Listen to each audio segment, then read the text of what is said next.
Josaphat était un homme de prière, et il sentit qu'il y avait quelque chose de faux dans ces 400 prophètes que le roi Achab lui avait présentés. 2 Chroniques 18-22. De la même manière, ceux qui sont spirituels peuvent sentir si oui ou non un prédicateur est un homme de Dieu. Comme il entendait la prophétie, Josaphat se disait en lui-même, « Je ne pense pas que ce soit de vrais prophètes. » Aussi il demanda, « N'y a-t-il pas un autre prophète que ceci ?» Achab répondit, « S'il y a encore un autre prophète, mais je ne l'aime pas, je le hais. Il dit toujours des choses que je n'aime pas. » Pour plaire à Josaphat, cependant Achab ordonna à l'un de ses eunuques d'aller chercher Michée, ce prophète non conformiste. Achab savait ce que Michée dirait cette fois encore. Aussi il parla au messager. « Tu vas vers Michée, tu lui parles à l'oreille et dis-lui ce que les 400 prophètes ont dit. Et demande-lui de dire la même chose. » 2 Chroniques 18-12. Même aujourd'hui, dans beaucoup d'endroits, quelqu'un attirera le prédicateur à part avant qu'il aille prêcher.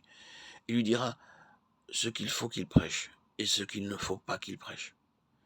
Et malheur à lui s'il ne prend pas garde au conseil. Tôt ou tard, vous qui êtes serviteurs de Dieu, vous ferez face à de telles situations. À moins que vous ne surveilliez attentivement vos pas, vous chuterez également. C'est pourquoi ces paroles d'avertissement vous sont données aussi solennellement. Michée était un fidèle serviteur de Dieu. Il donnait le message de Dieu, très sincèrement. Pour rendre ce message parfaitement clair, Michée déclara que l'Éternel avait mis un esprit de mensonge dans la bouche des 400 faux prophètes. Il accomplit son ministère très fidèlement et hardiment. Achab fut tellement en colère contre lui qu'il ordonna aussitôt de le mettre en prison. Josaphat sut que Michée était un vrai prophète. C'était un bon roi exceptionnellement zélé. Mais il est triste de le dire. Il était tombé bien bas sous l'influence d'Achab. Par l'alliance du mariage, les festins, l'amitié, le diable l'avaient affaibli. Toutes les fois que nous faisons quelque chose de mal, même si nous le faisons sincèrement ou par ignorance, nous devenons spirituellement faibles. Dans Deutéronome chapitre 7 verset 3 et Josué chapitre 23 verset 12, Dieu a donné de solennels avertissements contre les mariages avec des païens. Achab était marié à une femme païenne, Jézabel, qui était connue pour ses pratiques idolâtres. Maintenant, sa famille n'était pas mieux qu'une famille païenne. En dépit de cela, Josaphat avait pris la fille d'Achab, Athalie, pour qu'elle épouse son fils Roram. Ainsi, Josaphat était tombé dans le piège d'Achab. Maintenant, comme un esclave, il accompagnait Achab à la bataille, malgré les avertissements répétés et énergiques du prophète Michée. Sur le champ de bataille, Achab suggéra à Josaphat de porter ses habits royaux, tandis qu'Achab se déguisa. 2 Chroniques 18-22. Achab pensait sans doute que par cette ruse, il attirerait l'attention sur Josaphat et se sauverait lui-même.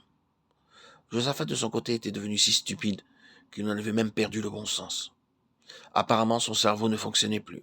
S'il avait été un roi sage, il aurait pensé, pourquoi Achab me demande-t-il de revêtir mes habits royaux alors qu'il se déguise? C'est ainsi. Toutes les fois que nous désobéissons à Dieu, notre cerveau ne fonctionne plus correctement et nous nous comportons comme des sots, courant même à notre propre destruction. Les ennemis d'Achab avaient ordonné à leurs hommes d'attaquer seulement le roi d'Israël et non les soldats. Aussi, les hommes recherchaient principalement le roi pour le tuer. Lorsqu'ils virent Josaphat dans ses habits royaux, ils laissèrent tous ceux de l'armée d'Israël et encerclèrent Josaphat. Josaphat a pu penser, quand ils verront mes amis, ils reconnaîtront que je suis le roi de Juda et ils n'iront pas vers moi. Mais sur le champ de bataille, Achab avait placé Josaphat devant et l'ennemi fut trompé en pensant que c'était le roi d'Israël. Ainsi Josaphat fut amené dans une situation telle qu'il pouvait à tout moment être tué.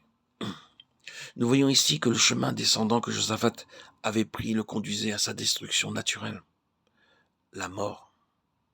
À n'importe quel moment, il aurait pu être tué.